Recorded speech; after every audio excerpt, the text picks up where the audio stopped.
Hopefully it's all working. Welcome to episode 110 of the Mighty Whites podcast. As always, I'm Jack and I'm joined by Casey. Hello. How's things, mate? All good? Yeah, not too bad. Not too bad. Cool. It's one of those weird ones again. Hopefully we don't get curtailed because I'm just going to level with you all. My fiancée is 8 and a bit months pregnant, so there is always a chance that this podcast might be over in 5 minutes. And that goes for any going forward for the next few weeks. I'd like to think I could carry this on my own. Yeah, but based on some of your life choices, I'm not sure that's true. Hey, see, that tweet was accurate. Look at how much time we're spending laughing at each other's jokes. One thing that was less funny, Leeds 0, Villa 1. To be honest, I've blanked quite a lot of this game out. To be honest, I don't really remember it that much. Obviously, El Ghazi scores early on, the assist going not to Ollie Watkins, but to our pitch, that had him fall over and turn a poor shot into an excellent cross. Good touch from El Ghazi, decent finish.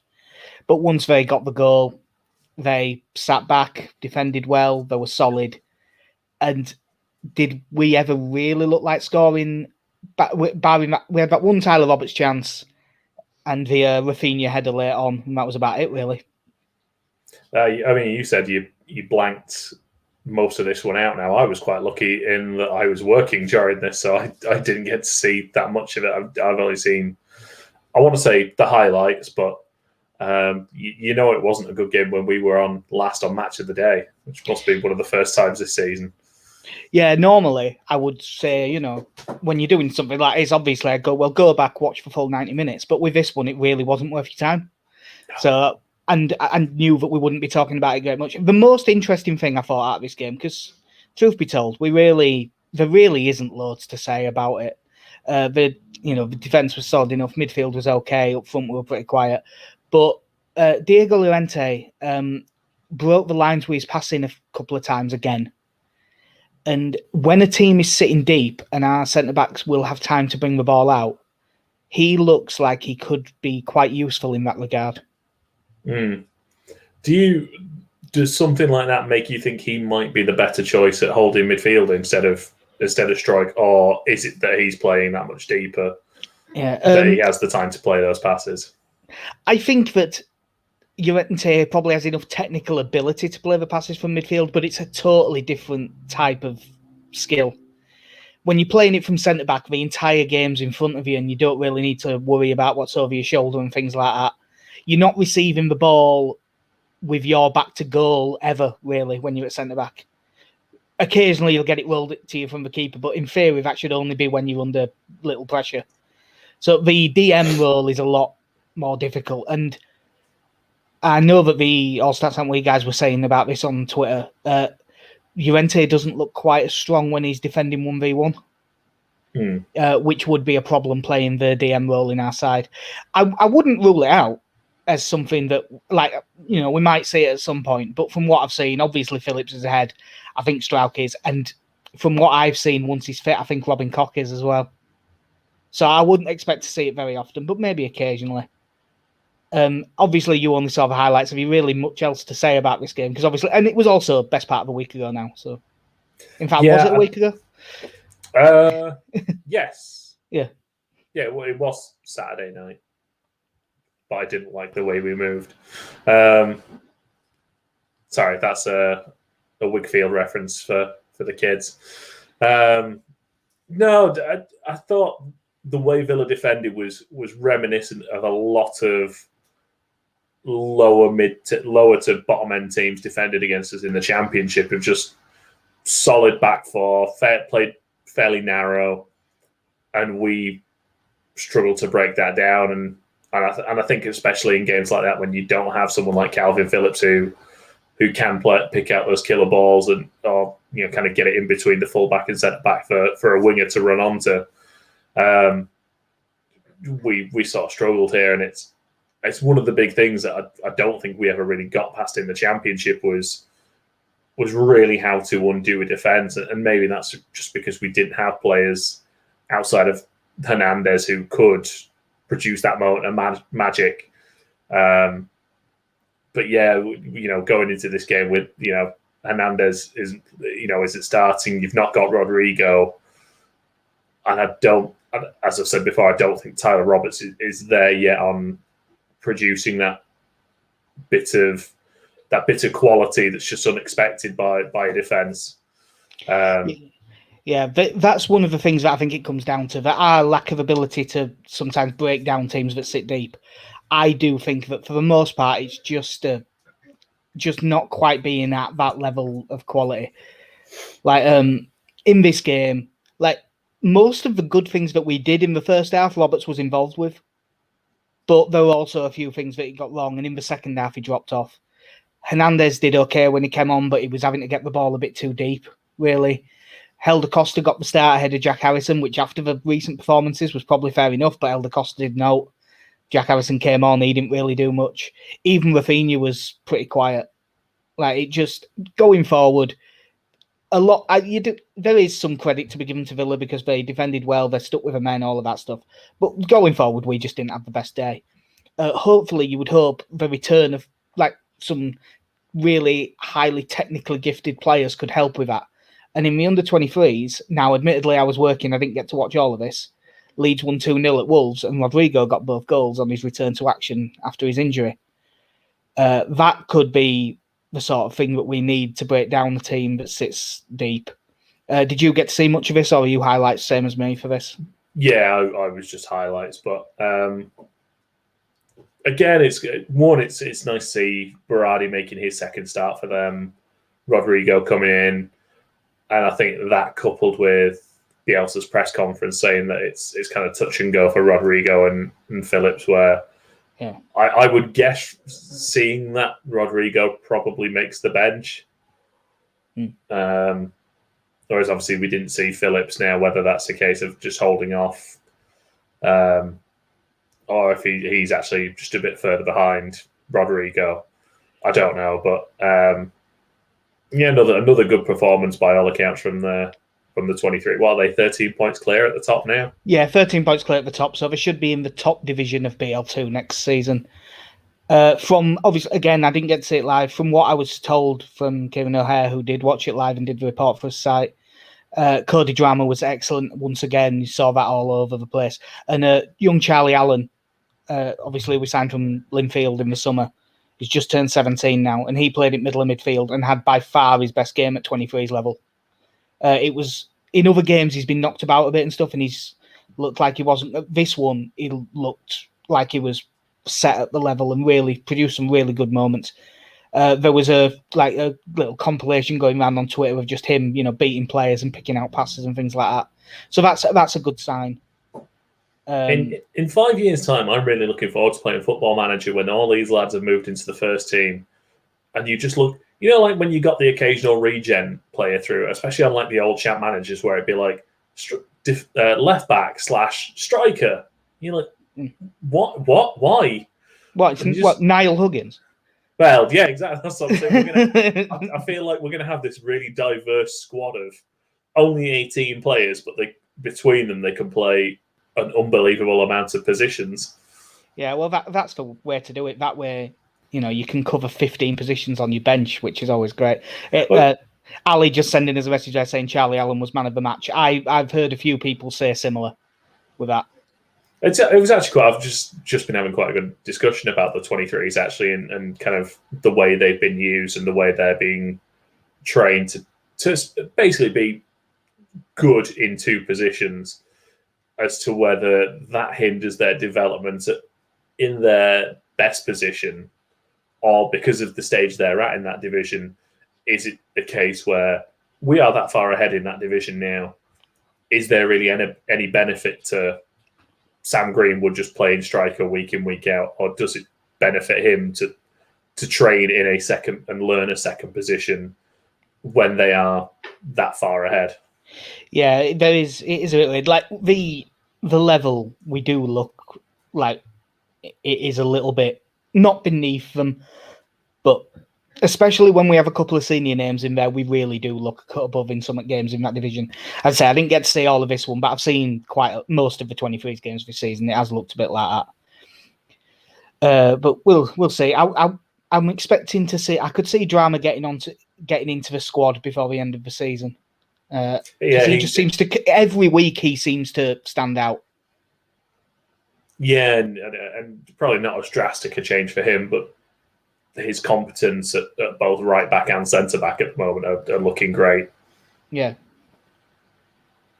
He will definitely be one to keep an eye on from what we're seeing. There's only one real bit of news before we get into the West Ham game. Pascal Struijk has turned down a Belgium call-up.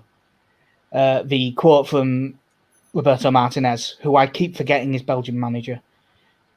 It seems that his heart lies with the Netherlands. We have to respect that. I don't want to start a war between different federations, so he won't be in my selection. But that does not mean that the file is completely closed. Are you surprised at him doing so? Obviously, we don't know the bloke personally. It might be that, and despite being born in Belgium, he's Dutch. That's all there is to it, and he's no interest. But I'm surprised that he's turned it down. If I'm being honest, he must. For him to do something like that, you'd think he must have had some feelers put out by the Dutch national team. Because I do feel like, bearing in mind, is Belgium still the number one team in the world? Well, I FIFA rankings are probably up there, but the FIFA rankings don't mean a great deal. Well, I know, but it's good to be world number I've one just without checked. winning. They're still number one ahead of France. So yeah, to turn down that Belgian team, which would be a great team to play in, he must have had some feelers put out there by the Dutch national team as to, or whether it's him putting it out, so asking them if there's any interest in him playing, or vice versa. It would be a strange thing to do, I feel like, if Holland had basically gone, no, not really. They must have said something. I still think that it's just when I look at the squads on paper, like you look at the Dutch squad, and like just top of my head, Virgil van Dijk, Stefan de Vrij, Nathan Ake, Matthijs de Ligt. Like that's 4 Dutch centre-backs that you would think would be ahead of Struijk at the minute and would be for a while. None of them are massively old. I think de Vrij is actually, come to think of it. I'm not sure how old, but I think de Vrij is in his early 30s. So maybe he'll drop off. Oh, he's only 29. Turns out he's actually holding out for Indonesia.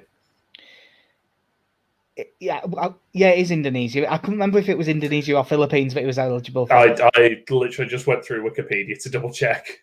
Yeah, but they've got those 4 centre-backs that are there, and they've got other good young ones like Sven Botman at Lille, who is being linked with Liverpool every week, although he is a centre-back and they are linked with every centre-back in Europe. Who's really highly rated. Whereas Belgium, like their main sort of 5 that you'd think of now, you've got Toby Alderweireld and Jan Vertonghen, who are both in their 30s. And Jan Vertonghen, you would think doesn't have that long left because he's had a few injuries and stuff. Dedrick Boyata, that used to play for Man City, has never been that great, and he's 30 now. Jason Denayer at Lyon is only 25, so he's going, and then Donker's only 25 as well. But when you look at those versus the Dutch options, I can't help but think long term, even if your heart's with Holland, and by all means go with that. If that's what you want, that's the most important thing, is him being happy with his decision. But I think in terms of his international prospects, Belgium's a better shout. Yeah, I mean, I suppose the good thing at this point for him is he's 21. I don't know how many games he would be starting at the moment for Belgium or in the next year or so. Well, he'd probably start the next qualifier to lock him in. Well, but I suppose if you're only going to be used sparingly, you'd probably rather wait a year, or 18 months and kind of see which way the wind's blowing then, than commit yourself to Belgium and then realise it's going to be another couple of years before you're actually playing. Yeah, and I suppose the amount he has improved in the last year and a half, who knows what he's going to be in a year and a half further. Yeah, but I think within the next year he'll probably be the the best the best central defender that Indonesia has. No, just stick with it, mate. He's a Bielsa player, so he could be the best striker. We don't know. Nah, that's Stuart Dallas. Yeah, just Ali did message us again with a further under-23s thing. So just before we get into West Ham, I'll say it. Drama impressive again. Berardi's passing was spot on, and all sometimes is just not quite for pace. Positioning made defending look easy. Well, as I say, with Berardi, it's one of them. As much as I'm glad that we re-signed him and it was the right thing to do and stuff, I don't think he'll be here after the summer. I'm just hoping that he gets that one game, end of season, and there's some fans there. Yeah, I'd love him to get essentially his Paddy Kisnorbo moment of kind of making that comeback, and we get to see him at least one more time. Yeah, him and probably Pablo as well. But. Yeah, to be honest, I do feel like it's going to be like obviously we'd all love to be there on sort of the last day of the season or the last game of the season at home. One, so that all the new signings can finally appreciate what it's like to play at Ellen Road in front of a crowd. And yeah, so we could kind of say our goodbyes to, as we're all kind of assuming at this point, Pablo and Gaetano Berardi. Yeah, Rafinha was saying that today, how he's really looking forward to playing in front of the crowd. It was quite a well-timed interview with him being linked with every club in the world. Like today, it was Scum's fans all over Twitter embarrassing themselves.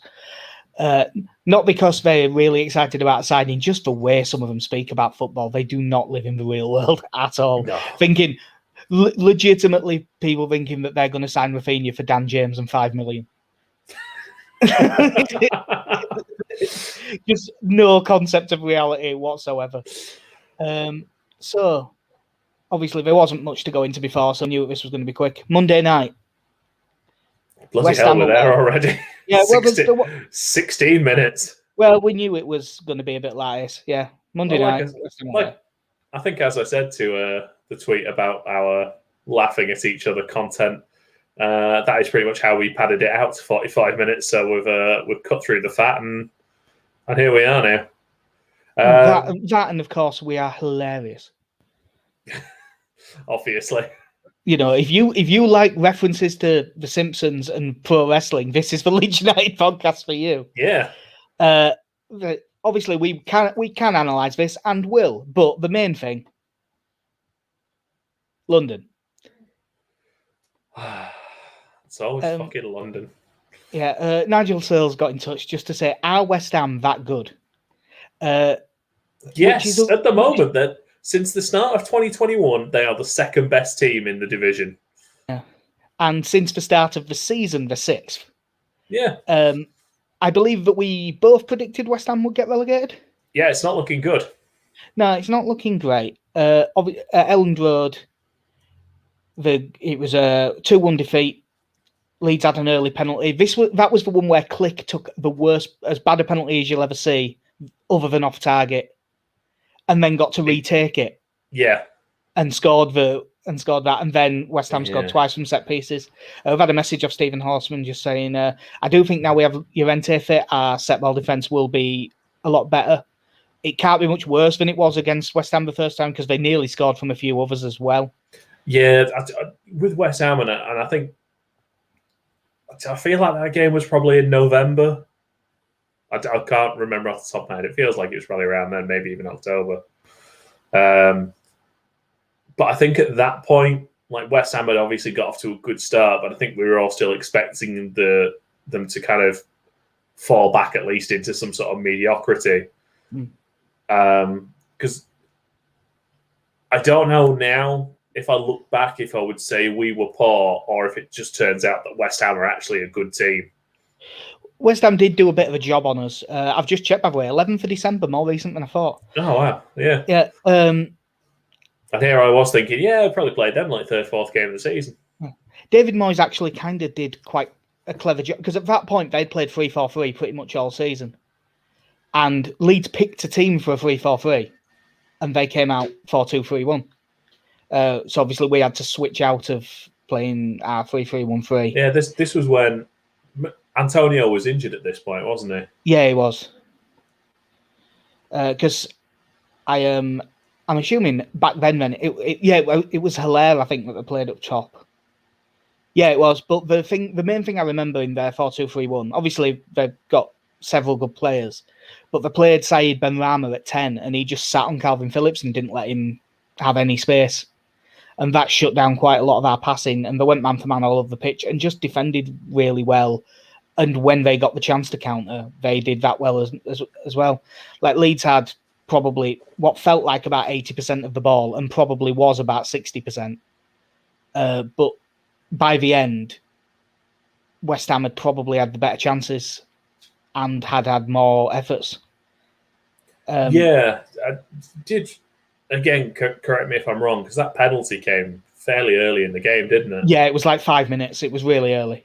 And it's that typical thing in football when you score in the first 5 minutes, even if it's a penalty, you think, right, here we go, boys. And I clearly don't remember a whole lot of the game, but I really don't remember us producing a whole lot after that. Like you say, I think as it goes, I think West Ham played a very effective game against us. And I think looking back, the fact that they scored from set pieces probably doesn't actually reflect the fact that they were just the better team. Yeah, they were good, but the set pieces were a real danger and will be in this as well. They're still switching between the 4-2-3-1 and 3-4-3, and they played three at the back against Man City last time out, which, although obviously they are miles better than us, in terms of playing style, there are a lot of similarities between us and Man City. But I still think they will be 4-2-3-1 because it worked so well at Ellen Road. And I think they'll want 4 attacking players instead of 3, which is what they end up with. They've got a few missing. Arthur Masuaku at left back, Ryan Fredericks at right back, Angelo Bonner at centre back, and Andrei Yarmolenko. They're all missing, so a few going. And the main thing is Lucas Fabianski and Darren Randolph have both been injured. So they were down to their third choice keeper, which I believe is still David Martin. But it sounds like Fabianski's going to be back for this one. And he's a good... I know he can be a bit rash and stuff at times, but he is a good goalkeeper. Yeah, I mean, at this point, you just got to kind of look and say, that they're a good team this year, and have been effective against a number of teams.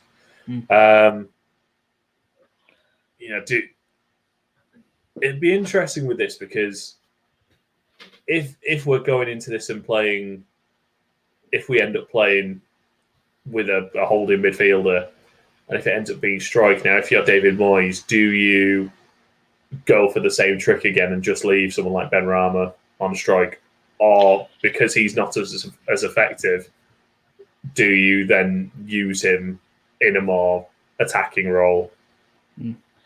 Well, I'll get straight into that. I've got that later in the notes, but I don't think Benrahma will start, or if he does, it'll be out wide because Jesse Lingard will play at 10. Oh, yeah. And in terms of marking a defensive midfielder, Jesse Lingard is better than Benrahma. He's got all the energy because he does appear to be back to what he was, plenty of energy. And in terms of sort of discipline and defensive work rate in that sort of situation, Lingard is better than Benrahma. Yeah. So even if Phillips is fit, which for what it's worth, I don't think he will be. There has been a video floating about him back in training, but I think this one will come too soon. So yeah, probably Lingard on Strauch will probably make it difficult for Strauch to be particularly progressive with his passing. And for that reason, I'm hoping that Llorente can step out and play a few passes between the lines. You'll probably need Ayling to come in field and do it as well. Just going through what their team's expected to be, it's pretty solid, to be honest. Back four will probably be Soufal, Dawson, Diop and Cresswell. I've always liked Craig Dawson, massive, and he's a massive threat at set pieces, as is Diop. Alan Cresswell's set piece delivery is up there with most people. To be honest, as teams go, I don't know having Michael Dawson and Richard Cresswell in there is the wisest choice. Yeah, especially Richard Cresswell at left back seems like a stretch. I did consider bringing Papa Bouba Diop into this as well, but he passed away this year, didn't he? May well have been last year at this point, but yeah, not that long since. That was a shame. Yeah. Really good midfield too. Declan Rice and Thomas Soucek. Soucek's obviously a massive press. He's a massive threat at set pieces, but he's also just, when he drives forward, there just doesn't seem to be anyone near him who can like just keep pace with him. He's quick and strong and good on the ball. It allows Rice to just sit, even though we can get forward Rice, but Souček's just such a threat. And Souček's why I don't really want us to play. I really don't want us to end up with Click and Roberts as midfield too, because I think Souček will just bully him. Yeah, it's a very passive midfield, really, is that? Yeah, and then up front they'll have Antonio, and then it'll be three from Pablo Fornal, Said Benrahma, Jared Bowen, and Jesse Lingard. I think it'll be Bowen on the right, Benrahma on the left, Lingard. I have seen West Ham fans, and I can't remember his name, but the All Stats Aren't We guy talked to a West Ham fan, and he was expecting Fornals over Benrahma, but I'd pick Benrahma. Yeah, just going back to what you said about Calvin Phillips as well, in terms of rushing him back. Obviously, we've got essentially a week, or 5 days, and then we've got Chelsea next. Yeah. And then you've got Fulham and Sheffield United after that, which I'd much rather have him fully fit for those 3 games than try and rush him into this one, which between this game and the Chelsea game, they're both very difficult fixtures at this point. Yeah. And if we come away losing this with the form that West Ham are in, I'd rather just not risk Phillips coming back too soon and make sure he's fully fit. Yeah. We find ourselves saying similar a lot, but we might feel differently if we were 17th. Yeah, I suppose at this stage of the season, I just look at the Fulham and Sheffield United games and just think I'd much rather have him fit and available to play in those where I think we are going to be able to cause problems, than risking him through this and then he ends up missing. Again, I'd much rather have him fit for Chelsea, which I think is a game where we're probably going to spend a lot more time on the back foot. Chelsea, who amazingly, Chelsea look so much better now that they've got Thomas Tuchel in charge, don't they? But I don't know if they're a big fan of his style of management. He seems hell-bent on upsetting half the dressing room already, but they're doing all right. Ali sent another message just saying they have quite a bit of height, so I'm hoping to play free at the back so we can have Llorente and Stork defending high balls. I think that we will be 4 at the back, but I think Llorente and Stork will both play because Phillips won't be fit. So at set pieces we will, and Lingard will probably drag Strout quite deep at times anyway. So you probably will see that, but in a different way. So going back to the central midfield as well, when you kind of mentioned Click and Roberts, I wonder if this is a game where you go back to Click and Dallas as a central midfield partnership, and then you kind of take the sacrifice of putting Alioski back in at left back. Yeah, that's the thing. That like, can we have Click and Dallas and then also Dallas at left back? Like that's sort of the sum I've been doing in my head, trying to figure it out. How many Dallases can we have in the starting lineup? Because with the players we currently have fit, I think the best midfield 2 for this game is Click and Dallas. But there's no doubt in my mind that Dallas is a stronger left back, especially like defending against probably Jared Bowen. Then Dallas is stronger than Alioski in that regard. I think I would plump for playing Alioski, dropping Roberts, and having Dallas and Click. I think as well, when you look at the times when we've had to speak about players, I want to say bursting through the middle against us, but at times it also doesn't feel like they're bursting. It just feels like a light jog through the middle. Yeah. With coming up against someone like Souček, I'd much rather have kind of that more defensive partnership with Dallas and Click that I think could manage that better. Yeah. I suppose the other bit of team selection to wonder about, obviously Helder Costa came back in, but didn't really take the opportunity. Then Harrison came off the bench and, to be honest, wasn't much better. Who would you be picking of Harrison and Costa? Yeah, for me at the moment, it's still probably always Jack Harrison. And especially when in a game like this where I think we're going to have to defend a lot more, because I do think Harrison gives you that defensive element much better than Helder Costa does. And I'm not talking in terms of tracking back. I think he is naturally a better defensive player than Helder Costa is. Yeah, and the difference in attacking areas. Well, for most of this season, you'd say Harrison was just better in that regard as well. But in terms of natural ability, I don't think there's a great deal in it. And I do think up against Sofal likes to get forward from right back. So I think I'd rather have Harrison in as well. Obviously, Rafinha will have to do a lot of chasing back on Aaron Cresswell because he likes getting forward, but Cresswell isn't as quick as he used to be.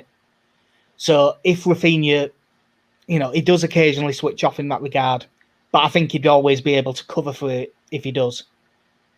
It'll be similar to when we played him at Ellen Road. I think we'll have all the ball, but West Ham will be okay with that. They'll be compact. They'll not leave a great deal of space in behind, and they've got plenty of threat on the counter.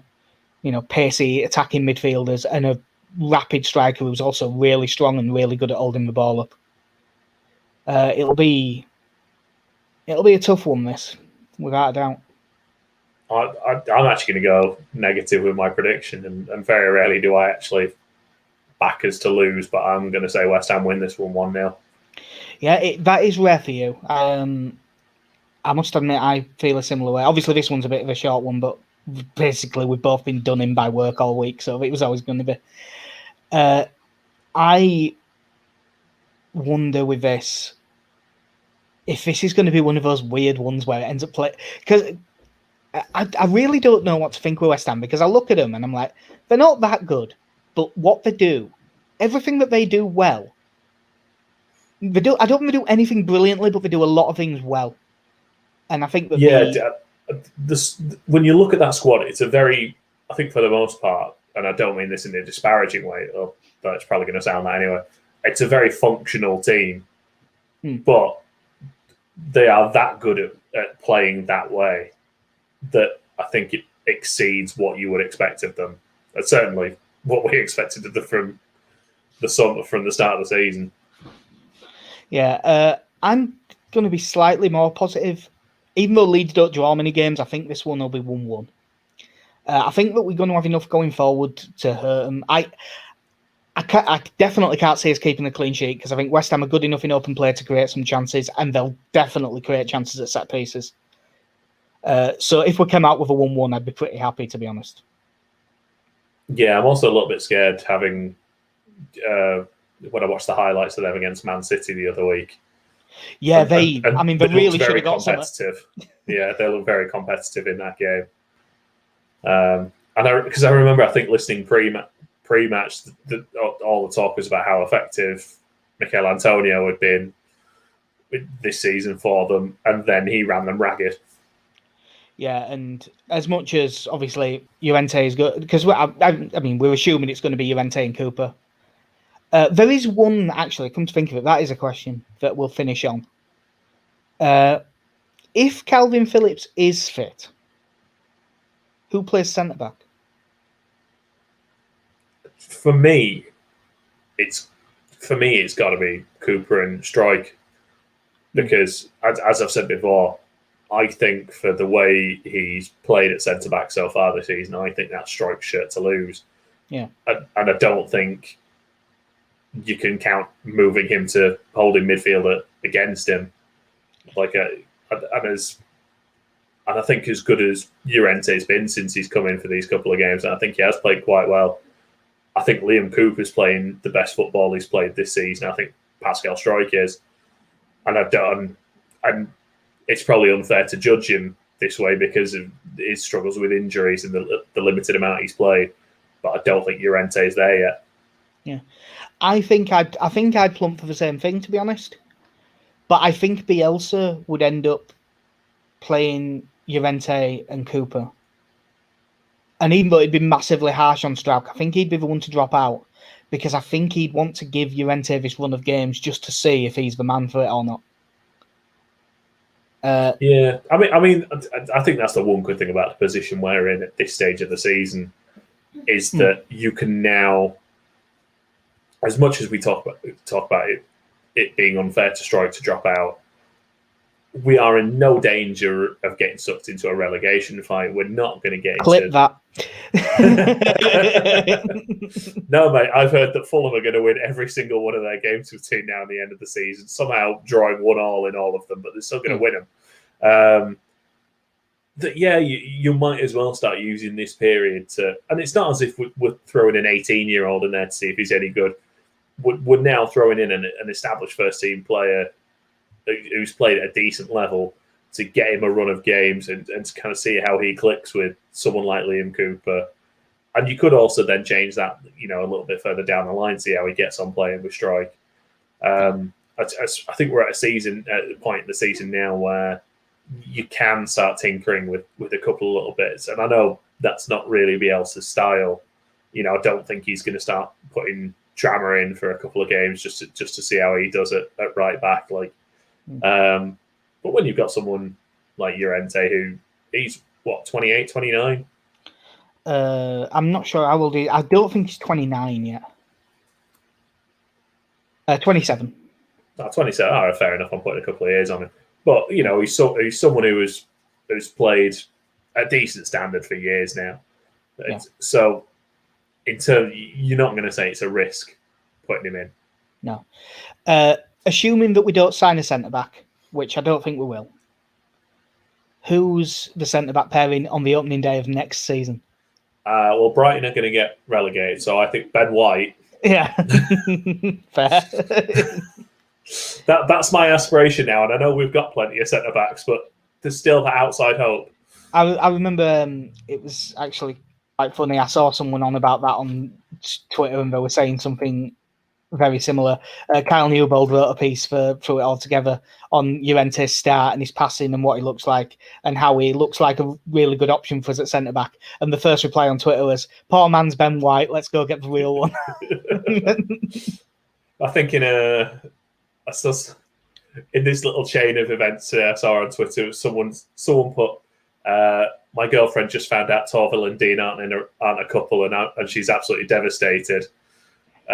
So that was followed up by one of our mates, Dale, saying, "My missus just found out the hairy bikers aren't a couple and I'm absolutely devastated."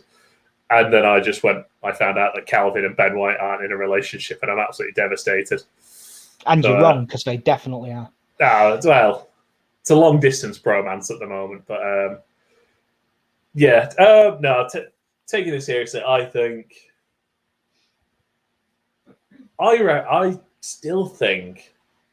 I reckon it'd be Cock and Cooper, if I've been honest. You see, I think opening day of next season, if everyone's fit, I think it's Cock and Stroud. I think that as great as Liam Cooper's been, I think Strike's off to Ajax this summer, mate. Yeah. So we cash in. He's off to Liverpool for 100 million. And then his knee goes. Yeah. So that will do us, I reckon, for episode 110 of the Mighty Whites podcast. Bit of a shorter one, but that's because we had sod all to say about the Villa game.